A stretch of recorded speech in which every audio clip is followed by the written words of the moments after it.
Señor, te damos gracias por tu presencia, Señor, por tu palabra, Señor. Te pedimos que seas tú, Padre bendito, el que habla a nuestros corazones, Padre Santo, que tu precioso Espíritu Santo, Señor, venga a hablar a través de mi boca, Padre, para que tú puedas hablarle a tu pueblo, Padre Santo. Te damos gracias por tu amor tan grande, Señor, por tu presencia y por todo lo que tú nos das, Padre. Te damos gracias y bendecimos tu nombre en esta tarde, Señor. Todo te lo pedimos en el nombre de Jesucristo. Amén. Bueno, hermanos, yo quisiera hablarles de algo muy importante que es para nosotros como cristianos y quisiera invitarlos. Ahora les voy a hablar de la presencia de Dios en nuestras casas. Y ciertamente ahorita con lo de la pandemia, no hemos podido congregarnos, no hemos podido estar regocijándonos juntos en la presencia de Dios.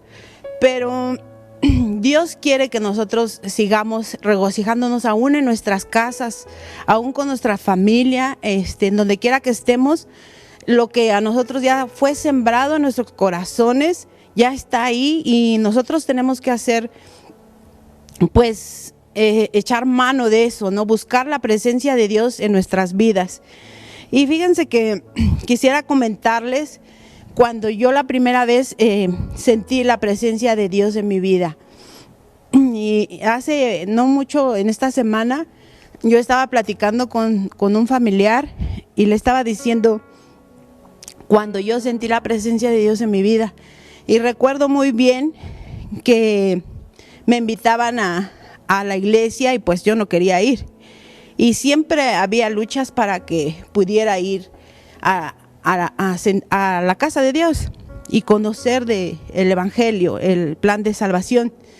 Y recuerdo que alguien estaba predicando y a mí me daba mucha vergüenza pasar al altar. No desconocía lo que tenía que hacer. Y alguien me dijo, ¿quieres pasar a recibir a nuestro Señor Jesucristo? Y pues a mí me daba mucha vergüenza. Recuerdo que iba con mi mamá y mi mamá me decía, pasa. Y yo decía, pues pasé por darle gusto a ella. Ya estando en el altar, empecé a sentir la presencia de Dios. Empecé a sentir desde la punta de mis pies hasta mi cabeza. Empecé a sentir así como escalofrío. Empecé a sentir muchas ganas de llorar. No podía contener las lágrimas y no sabía por qué. Y me daba mucha vergüenza que ella me viera llorando, ¿no? Yo quería hacérmela fuerte. Y me decía, yo decía dentro de mí, ay, Señor, por favor que no me vaya a ver que estoy llorando. No quiero que me vea que estoy llorando. Cuando Dios lo que quiere, pues, es que nosotros nos humillemos, ¿no? Pero por ignorancia yo le pedía que ella no me viera, que estaba sintiendo yo eso, ¿no? Porque desconocía. Y a partir de ahí, pues, yo sé que todos somos diferentes y que va siendo un proceso en nuestras vidas. Tal vez en algunos sea más rápido el proceso y el cambio, y en otros más lento, según como nosotros le demos permiso a Dios de trabajar, de obrar en nuestras vidas. Y mi carácter fue uno de los problemas que yo tenía con mi carácter. Y siempre decía, pues me enojaba de todo. Era muy caprichosa, estaba muy consentida. Y muchas veces así somos, ¿no?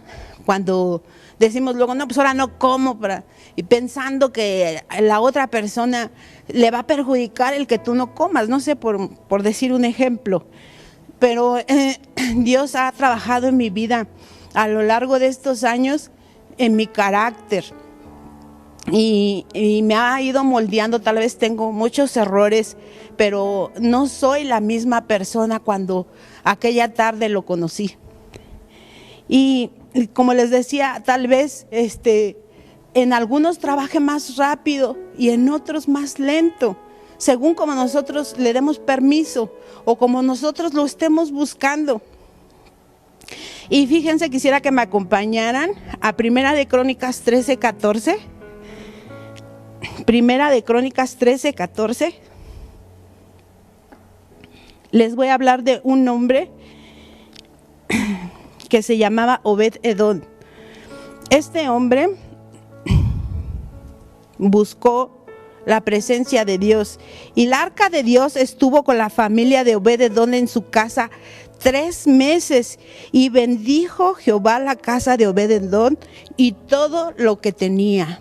Dice aquí que estuvo en la casa de Obed-Edom 3 meses y que bendijo todo lo que tenía él. El arca de Dios en el Antiguo Testamento representaba la presencia de Dios en aquel tiempo. Dios siempre nos ha puesto un arca. Por ejemplo, en los tiempos de Noé puso el arca para salvar a Noé y a su familia. Después estaba poniendo el arca de la alianza para el pueblo de Israel. Y hoy en nuestros tiempos esa arca es nuestro Señor Jesucristo, para salvarnos, para que nosotros nos subamos a esa arca y podamos salvarnos nosotros y salvar nuestra familia.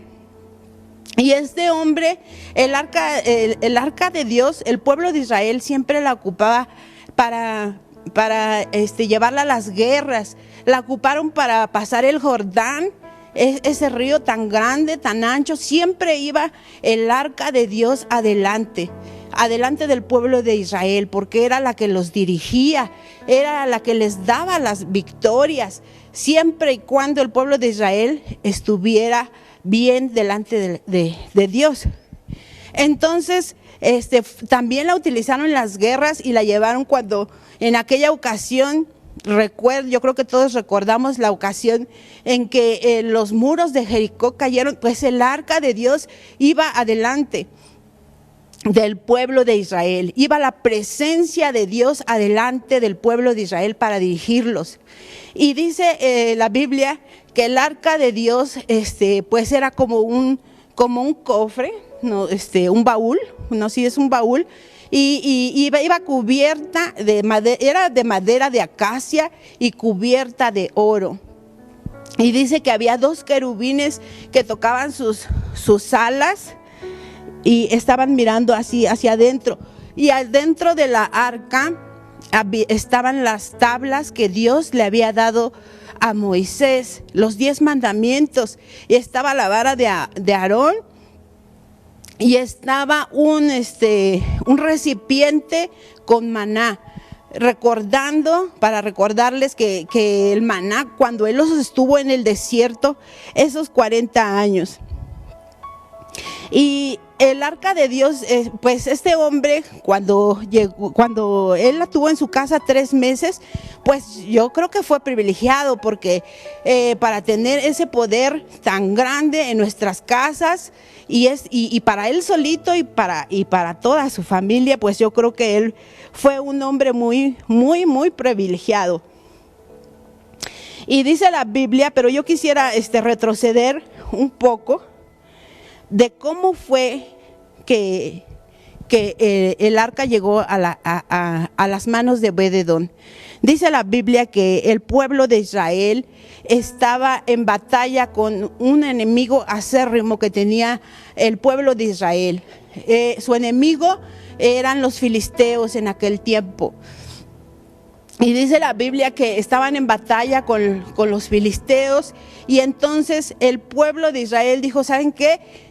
Vamos a traer, manden a traer el arca para que vaya delante de nosotros y nos dé la victoria. Pero había un inconveniente: el pueblo de Israel estaba mal delante de Dios, estaban pecando. Y el pueblo de Dios quiso tomar el arca como un amuleto. Han de haber dicho, pues tú trae el arca y Dios nos va a dar la victoria. No importa cómo estemos, ellos quisieron tomar como amuleto el arca, sin importarles cómo estuvieran sus vidas delante de Dios. Y dice la Biblia que cuando los filisteos oyeron que el arca había llegado al pueblo de Israel, tuvieron temor. y dijeron, no, pues es que ya llegó el arca de Dios con este pueblo. Y sus dioses son aquellos que los sacaron de Egipto con mano poderosa. No nos van a dar, no nos van a ganar, no vamos a poder contra ellos, porque esos son los mismos dioses que a ellos los ayudaron. Pero dice que ellos se armaron de valor y dijeron, pues aún así vamos a luchar contra el pueblo de Israel, aunque hayan traído el arca, aunque nos ganen, preferimos morir en la batalla que siendo esclavos del pueblo de Israel, como ellos, a que nos estén oprimiendo como nosotros los hemos oprimido a ellos.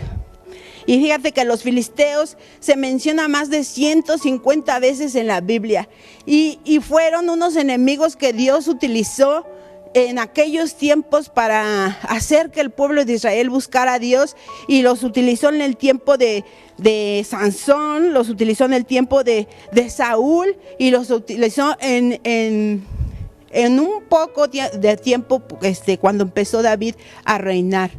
Y entonces los filisteos salieron a luchar contra el pueblo de Israel, y cuál fue su sorpresa, que ellos vencieron al pueblo de Israel, porque el pueblo de Israel estaba mal delante de la presencia de Dios.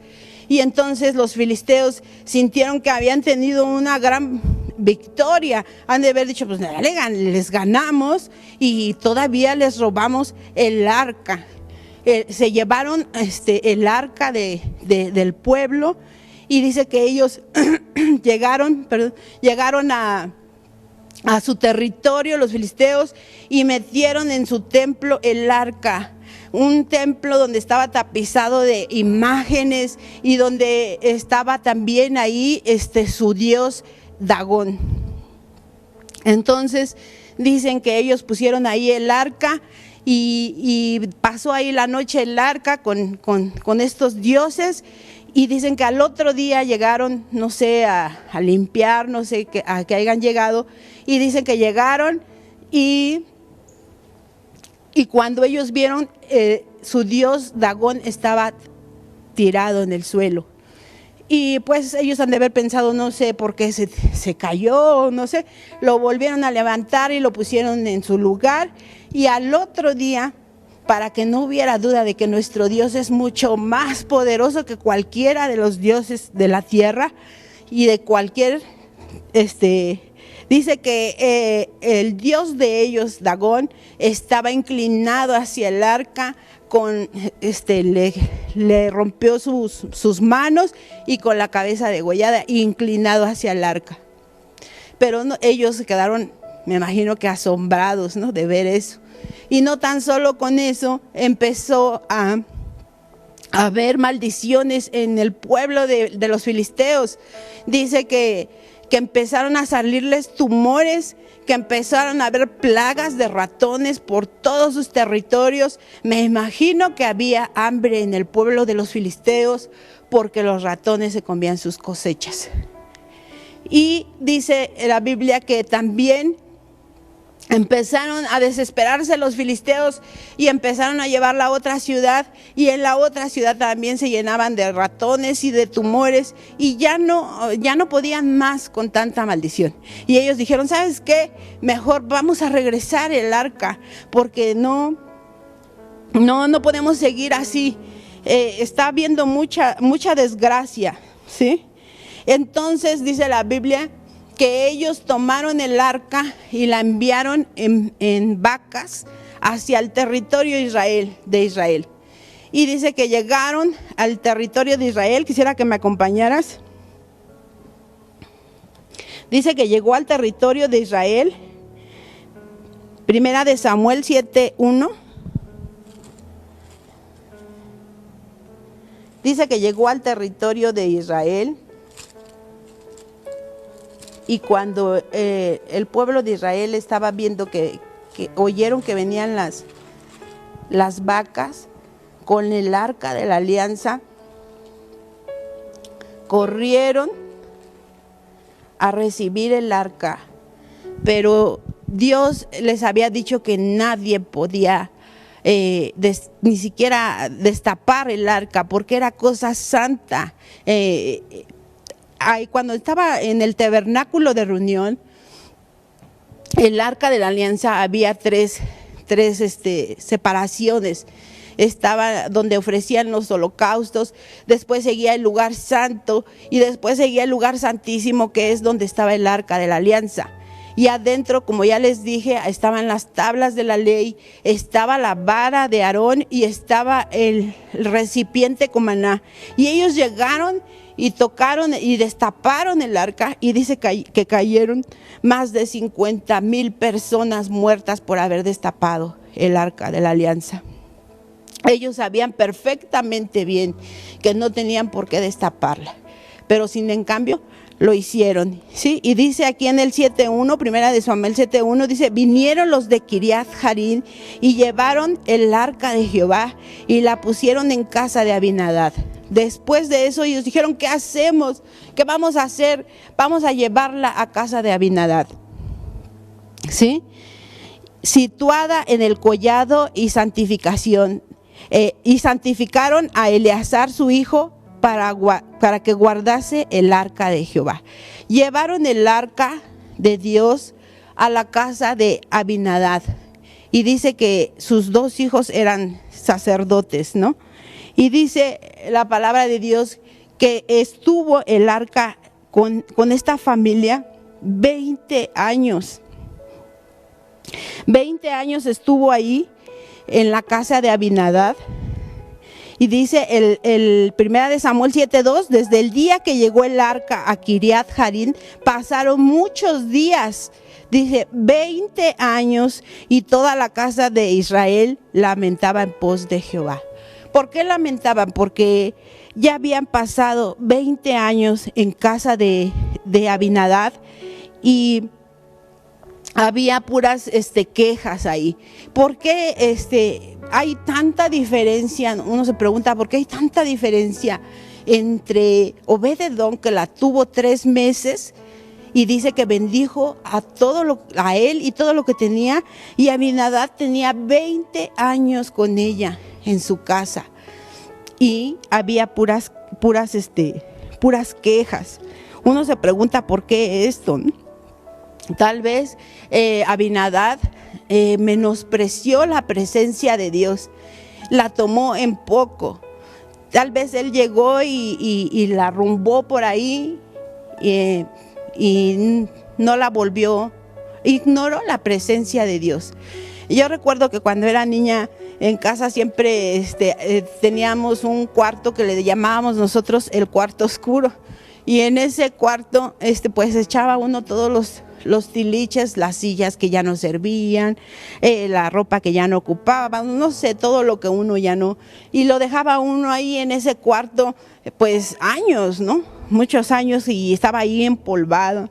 Quizás este hombre así le hizo, más bien estoy segura que así le hizo, ignoró la presencia de Dios en aquel tiempo.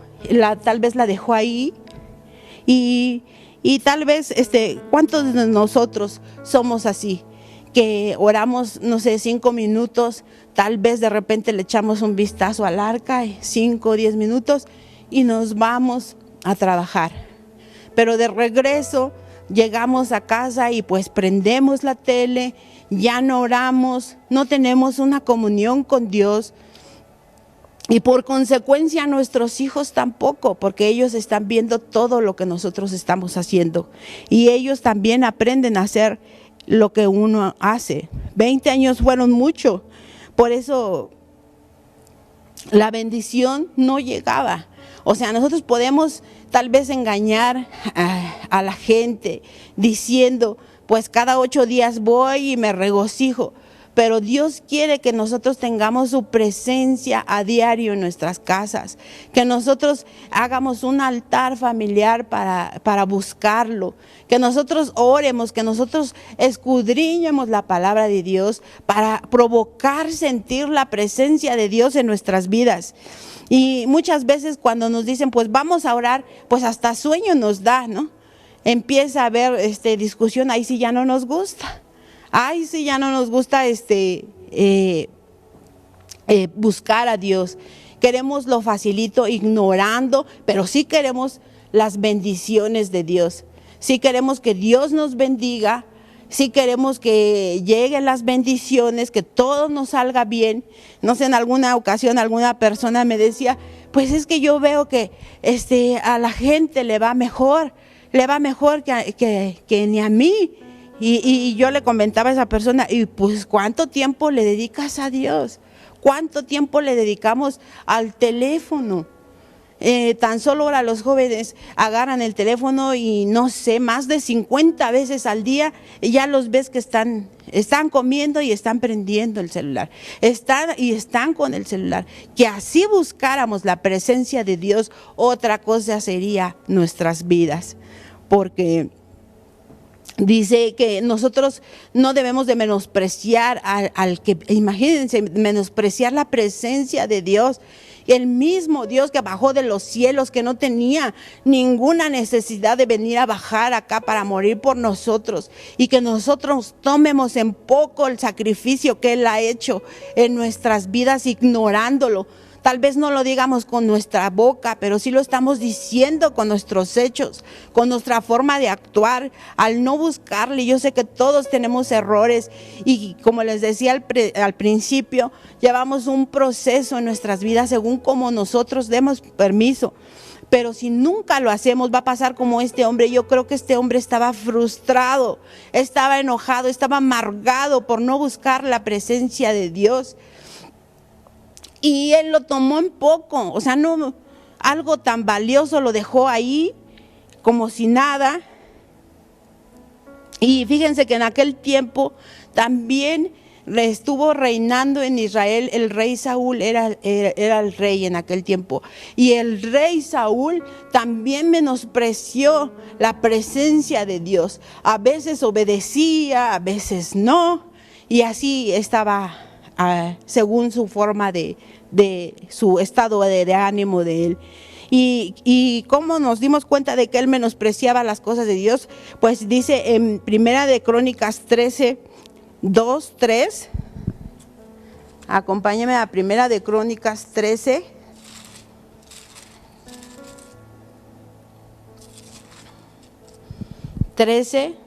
Del 2 y 3, dice: entonces David tomó consejo con los capitanes de millares y de centenas y con todos los jefes, y dijo David a toda la asamblea de Israel: si os parece bien y si es la voluntad de Jehová vuestro Dios, enviemos a todas partes por nuestros hermanos que han quedado en toda la tierra de Israel, y por los sacerdotes y levitas que están con ellos en sus ciudades y ejidos, para que se reúnan con nosotros y traigamos el arca de nuestro Dios a nosotros, porque desde el tiempo de Saúl no hemos hecho caso de ella. Fíjense, habían pasado ya 20 años que no habían estado con la presencia de Dios por causa de Saúl, porque él tampoco puso atención. El arca estaba siendo ignorada. Y dice que desde que David, aquí empieza a reinar David, y desde que él entró a su reinado, él puso en su corazón traer el arca de la casa de Abinadab hacia la casa, iban hacia el territorio donde estaba David, para que pudieran sentir otra vez la presencia de Dios ahí, ¿sí? Y pues dice que fueron y empezaron llevaron el arca, y dice que que fueron más de 30,000 personas a buscar el arca. Y dice que iban cantando por el camino, danzando por el camino. Y cuando David dispuso llevar el arca hacia su casa, dice que él dijo: bueno, pues Dios había mandado que llevaran el arca sobre los hombros de los sacerdotes, y David dispuso y dijo: vamos a ponerlo más fácil, vamos a hacer un nuevo carruaje y a poner bueyes, y que los bueyes lleven el arca. Pero dice que iba a caerse el arca, y Usa, uno de los hijos de Abinadab, tocó el arca por quererla, para que no se cayera, y dice que cayó muerto. Y entonces a David le dio temor al ver la fiesta que se había convertido en danza y todo, pues se convirtió en desgracia al ver ahí una persona muerta, ¿no? Y ¿cuántos de nosotros que nos dijeran, sabes qué, pues ahora llévatelo a tu casa, y tú ves que se acaba de morir alguien? Pues también nos hubiera entrado temor. Pero dice que Abinadab vino y la llevó a su casa, y que Dios bendijo a él, a su familia y todo lo que él tenía. Así fue como llegó el arca de Dios a Obed-Edom, como cuando empezamos al principio. Y dice que Dios bendijo todo lo que él tenía, porque Obed-Edom, estoy segura que él ha de haber puesto a su familia, le puso otro interés el arca. Y vamos rápidamente a Primera de Crónicas 15:12. Vamos a ver lo que hizo Obed-Edom para que Dios lo bendijera en esos 3 meses. Fíjate, llevaba una gran diferencia entre Abinadab. Abinadab la tuvo 19 años con 9 meses más que Obed-Edom, y lo bendijo a él en 3 meses. Y dice en Primera de Crónicas 15:12, dice: y les dijo: vosotros sois los príncipes padres de las familias de los levitas, santificaos vosotros y vuestros hermanos, y pasad el arca de Jehová, Dios de Israel, al lugar que le hemos preparado, pues por no haberlo hecho así vosotros la primera vez, Jehová Dios nos quebrantó, por cuanto no buscamos según su ordenanza. Lo primero que hizo este hombre fue mandar a santificar a su pueblo, mandar a santificar a sus hijos, a su familia. Esto fue lo que no hizo Abinadab.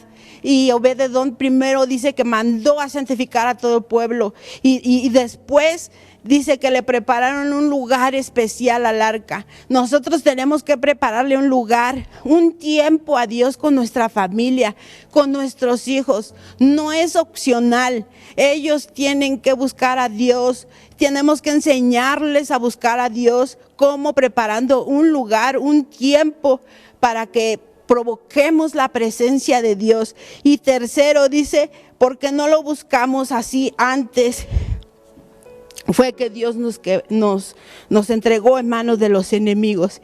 Y yo creo, hermanos, que Dios sigue siendo el mismo que levantó a Obed-Edom y que levantó a su familia y que bendijo todo lo que él tenía.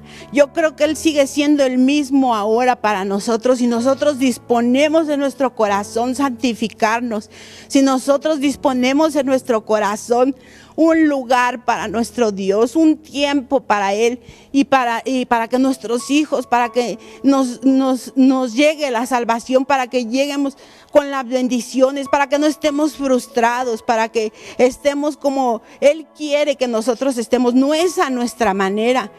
El pueblo de Israel quiso hacerlo a su manera, cambiando el carruaje. No es a la manera que nosotros quieramos, es a la manera que Dios manda.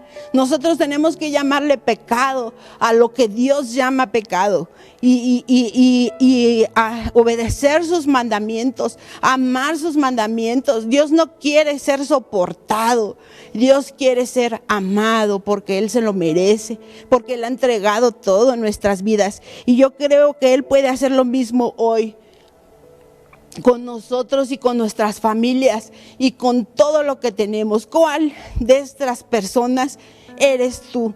Eres como los filisteos que prefirieron renunciar, como cuando nuestro Señor Jesucristo llegó a liberar a aquel hombre endemoniado gadareno, y la gente vio que era libre y le empezó a decir: no, mejor vete de aquí, no queremos nada de eso. Prefirieron seguir en su oscuridad. O eres como Obed-Edom, como Abinadab, que ignoró la presencia de Dios. Puedes seguir así toda tu vida, ignorando la presencia de Dios. Puedes incluso hasta morir.